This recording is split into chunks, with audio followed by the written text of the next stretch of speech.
obsesi saya sebetulnya. Saya ingin BPS itu apa ya, kuat gitu, kuat, disegani, tangguh gitu. Betul-betul independen, objektif gitu. Jadi karena gini ya, kalau BPS itu nggak independen, nggak tangguh gitu, ya gimana, kita kan pada akhirnya hasil kita itu kan mengevaluasi kinerja kementerian lembaga, uh, mengevaluasi kinerja pembangunan. Ya gimana kalau institusi kita nggak robust gitu, nggak kuat, nggak tangguh gitu. Nah, obsesi saya di sana sebetulnya. Dan untuk mencapai ini tentu saja kita membutuhkan insan-insan pendukung yang bekerja di BPS ini sebagai insan yang kuat juga, tangguh juga. Karena bagaimana menjadi insan yang tangguh dalam pemahaman saya, tangguh itu harus holistik. Holistik itu dalam pengertian dia tangguh di teknisnya sebagai orang statistik, harus kuat di teknis, harus kuat di kemampuan matematiknya dan sebagainya. Tetapi juga harus kuat dia untuk memimpin, dia harus kuat untuk menjadi leader, dia harus kuat sebagai administrator, dia harus kuat untuk memobilisasi massa dan sebagainya gitu. Karena apa? Kita berhubungan dengan jumlah petugas yang ratusan ribu, kadang-kadang kemampuan kita memobilisasi massa dan sebagainya, menginspirasi orang. Jadi utuh deh.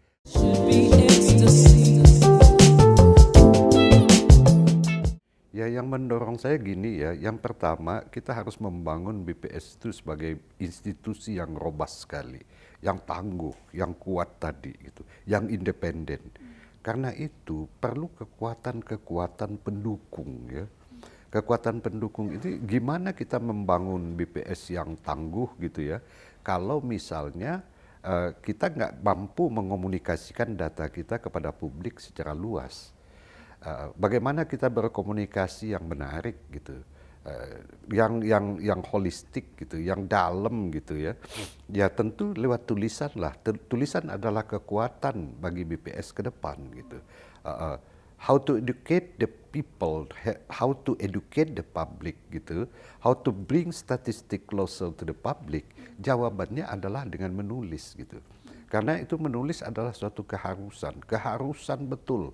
Dulu zaman-zaman lampau ya, kalau orang menulis opini itu agak dicegah gitu kan, itu kan tulisan pribadimu, itu salah besar gitu. Menulis adalah bagian dari pekerjaan BPS sebetulnya gitu.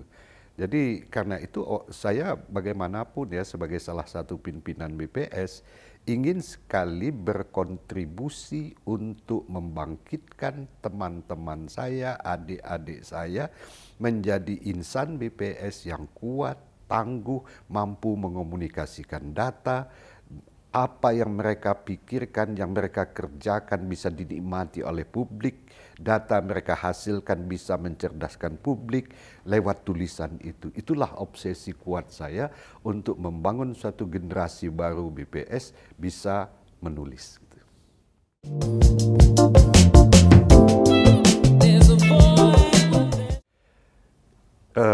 Saya itu ya dengan tenaga-tenaga muda yang sekarang sangat sangat antusias ya, passion mereka tinggi sekali untuk mengembangkan diri. Saya yakin BPS ke depan akan lebih baik gitu. Tetapi ya apa yang perlu kita rujuk ya, kita jadikan pemikiran bersama kita bahwa 10 tahun ke depan perubahan sosial itu demikian cepatnya ya. Perubahan sosial, kehidupan masyarakat semakin individualistik gitu. Ini ciri dari transisi demografi tahap ketiga. Masyarakat semakin individualistik, keluarga nukleus pemilih semakin menghiasi kehidupan berbangsa kita. Artinya dengan situasi demokratisasi semakin bagus ya. Artinya dengan situasi seperti ini keputusan-keputusan individual itu akan semakin signifikan, semakin penting gitu ya. Nah, Ini tantangan besar kita di pendataan, barangkali seperti yang dialami Eropa sekarang ini. Tidak bisa lagi kita menyandarkan dengan hanya cara-cara tradisional, ya, melakukan pencacahan dari rumah ke rumah apa gitu. Karena banyak sekali nanti resistensi dari responden. Dan kita akan terus dilema, kita akan menerapkan misalnya undang-undang kita, nanti informasi yang diperoleh kurang bagus kan, kurang jujur gitu dari masyarakat. Persuasif itu yang harus kita lakukan. Tetapi bagaimanapun juga dengan perubahan tipologi pekerjaan, orang sampai di rumah semua, suaminya, istrinya jam 9 malam baru nyampe rumah, semakin sulit pencacahan konvensional akan kita lakukan. Karena itu insan BPS ke depan harus semakin akrab ya dengan perubahan-perubahan teknologi. Kita harus menggunakan teknologi yang canggih untuk memanfaatkan era big data ini. Banyak data-data lain, cara lain, pendekatan lain yang bisa kita lakukan untuk mendapatkan data tanpa menghilangkan cara-cara tradisional ini tentunya gitu. Ini tantangan besar kita ke depan. Jadi kita siap berubah, siap adaptif terhadap perkembangan ilmu pengetahuan dan teknologi.